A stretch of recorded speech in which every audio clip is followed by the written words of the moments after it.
الحمدللہ رب العالمین والصلاة والسلام علی سید المرسلین اما بعد فاعوذ باللہ من الشیطان الرجیم بسم اللہ الرحمن الرحیم۔ آج انشاءاللہ عز و جل ہم سبق نمبر 16 کو پڑھیں گے، اور سبق شروع کرنے سے پہلے میں آپ سے گزارش کروں گا کہ آپ اس چینل کو سبسکرائب کر دیجئے اور بیل آئیکن پر کلک کر دیجئے تاکہ آنے والی ہر نئی ویڈیو کا نوٹیفیکیشن آپ کو مل سکے۔ اور دوسرا میں آپ سے یہ عرض کروں گا کہ اس سبق کو پڑھنے سے پہلے آپ سابقہ اسباق کو پڑھیے تاکہ آپ کو تمام اصول و قواعد کا پتہ چل جائے اور آپ ہر آنے والے نئے سبق کو آسانی سے سمجھ کر سیکھ کر پڑھ سکیں۔ تو شروع کرتے ہیں سبق نمبر 16 کو۔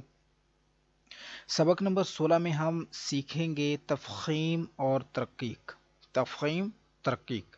اب یہ تفخیم ترقیق کیا ہوتا ہے اس کے متعلق انشاءاللہ ہم جانیں گے ابھی۔ سوال نمبر 1، تفخیم کسے کہتے ہیں؟ تفخیم کا معنی کیا ہے؟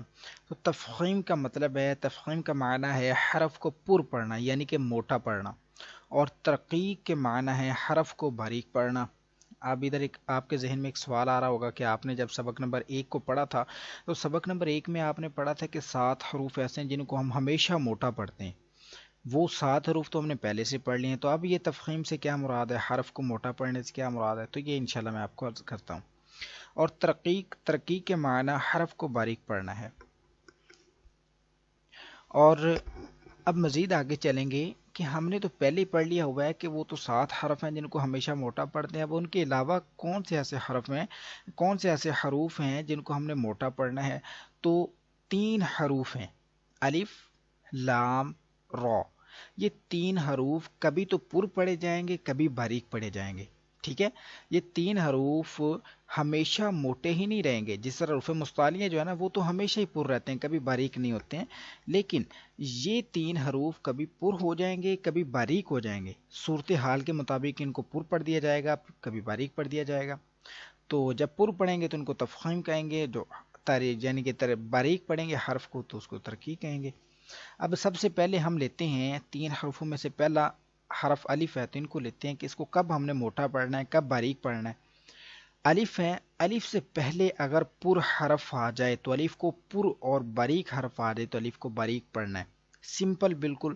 الف سے پہلے کو موٹا حرف ہے تو الف کو موٹا پڑھ دینا ہے، الف سے پہلے باریک ہے تو باریک پڑھ دینا۔ ساتھ میں آپ کو اگزامپل دے دیتا ہوں، جیسا کہ دیکھ سکتے ہیں آپ، یہ حرف مستعلیہ کا قوف ہے جو کہ آپ سبق نمبر 1 میں پڑھ چکے ہیں، اس کو ہمیشہ موٹا پڑھنا ہے۔ اب ساتھ میں الف ہے، اب اس کو میں پڑھوں گا قوف، الف زبر کو۔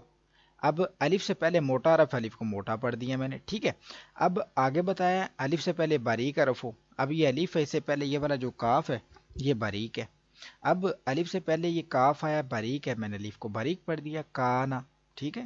امید کرتا ہوں آپ کو سمجھ آ گیا ہوگا، بالکل سمپل۔ الف سے پہلے موٹا حرف تو الف کو بھی موٹا، الف سے پہلے باریک حرف تو الف کو بھی باریک پڑھیں گے۔ اب چلتے ہیں لام کی طرف۔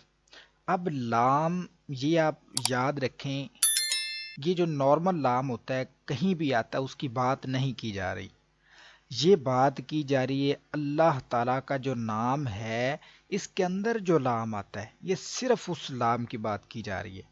یہ جو لام ہے صرف اللہ تعالیٰ کے نام کے اندر جو لام آتا ہے یہ صرف اس لام کی بات کی جا رہی ہے، اس کے علاوہ کہیں بھی کوئی بھی لام آئے اس کا کوئی طرح، اس کو ہم نے باریک ہی پڑھنا ہے، چاہے اس کے اوپر زبر ہو، پیش ہو، کچھ بھی ہو، اس کو پر نہیں پڑھنا، اس کو باریک ہی پڑھنا ہے۔ اب اسم جلالت یعنی کہ اللہ تعالیٰ کا نام، اسم جلالت سے مراد ہے اللہ تعالیٰ کا نام۔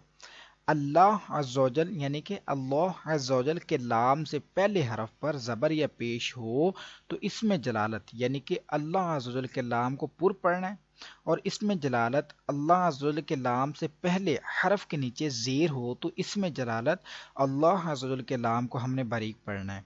اب اس کی بھی میں آپ کو اگزامپل دے دیتا ہوں، دیکھیے یہ ہے اللہ، ٹھیک ہے؟ یہ آپ دیکھ سکتے ہیں الف کے اوپر کیا چیز ہے، زبر ہے۔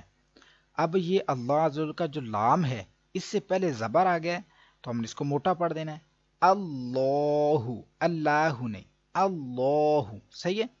اب واو کی طرف آ جاتے ہیں، اللہ عز و جل کا لام ہے لیکن اس سے پہلے والا جو حرف ہے اس کے اوپر زبر ہے، ادھر بھی اللہ عز و جل کے لام کو موٹا پڑھ دینا ہے، ٹھیک ہے؟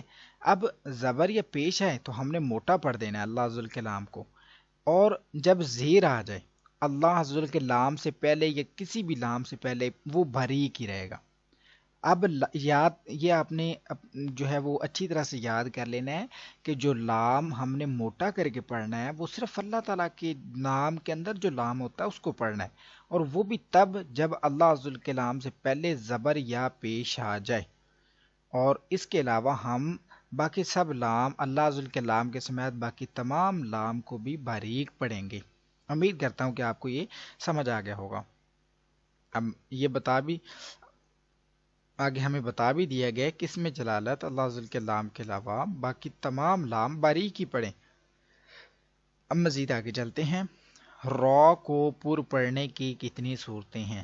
دو صورتیں تو آپ پڑھ چکے ہیں سبق نمبر 3 کے اندر، کہ را کے اوپر زبر آ جائے یا پیش آ جائے تو موٹا پڑھتے ہیں، زیر آ جائے تو باریک۔ لیکن آج ہم ڈیٹیل سے پڑھیں گے کہ را کو پر پڑھنے کی کتنی صورتیں ہیں اور کون کون سی ہیں۔ تو را کو موٹا پڑھنے کی 7 صورتیں ہیں۔ وہ ایسی صورتیں ہیں کہ ان میں ہم را کو موٹا ہی پڑھیں گے، باریک نہیں پڑھ سکتے ہیں۔ تو وہ 7 ہیں، کون کون سی؟ اب چلتے ہیں۔ را پر زبر یا پیش ہو، یہ پہلی صورت آپ کو ویسے سمجھ آ گئی کہ را کے اوپر زبر آ جائے یا پیش آ جائے تو ہم نے را کو موٹا پڑھ دینا ہے۔ نمبر 1 مکمل ہوگی، ٹھیک ہے، یہ لکھی ہوئی۔ اب نمبر 2، را پر ڈبل زبر یا ڈبل پیش ہو، پھر بھی را کو پر پڑھ دینا ہے۔ مزید آگے چلتے ہیں۔ را پر کھڑا زبر ہو،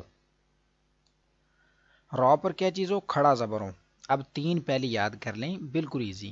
را کے اوپر زبر آ جائے یا پیش آ جائے، را کے اوپر 2 زبر آ جائے یا 2 پیش آ جائیں، را کے اوپر کھڑا زبر ہو، ٹھیک ہے، پہلی 3 صورتیں بالکل آسان، تو را کو موٹا پڑھیں گے۔ اب چلتے ہیں چوتھی صورت کی طرف۔ اب را ساکن ہو، را کیا ہو؟ ساکن ہو، یعنی کہ را کے اوپر جزم آ گئی ہے، اور را ساکن سے پہلے والا جو حرف ہے اس کے اوپر زبر یا پیش ہو۔ را ساکن سے پہلے والے حرف کے اوپر زبر یا پیش ہو تو را کو ہم نے موٹا پڑھنا ہے۔ مزید 5ویں صورت، را ساکن سے پہلے عارضی زیر ہو۔ یہ عارضی زیر اب کیا چیز ہوتی ہے یہ آگے لکھی ہوئی ہے یہاں پر، تو اس کے متعلق تفصیل سے ہم پڑھتے ہیں۔ فی الحال آپ اس کو ایک بار یاد کر لیجئے، را ساکن سے پہلے عارضی زیر ہو، ٹھیک ہے، یہ ہو گئی اس کی مزید ایک صورت۔ ساتھ میں را ساکن سے پہلے زیر دوسرے کلمے میں ہو، کلمے سے مراد ابھی ایک کلمہ قول ہے، ساتھ میں صراط، تو یہ 2 کلمے ہیں۔ تو اب را، اگر میں آپ کو اگزامپل دے دیتا ہوں، جیسے اب دیکھیے ربی الگ ہے، یہ الف کے بعد جو اگلا کلمہ ہے یہ الگ ہے، یہ الگ ہے۔ اب را ساکن سے پہلے جو زیر ہے یہ ربی کے ساتھ ہے، را والے کلمے میں نہیں ہے، را ساکن سے پہلے زیر اس سے پہلے والے کلمے میں ہے، تو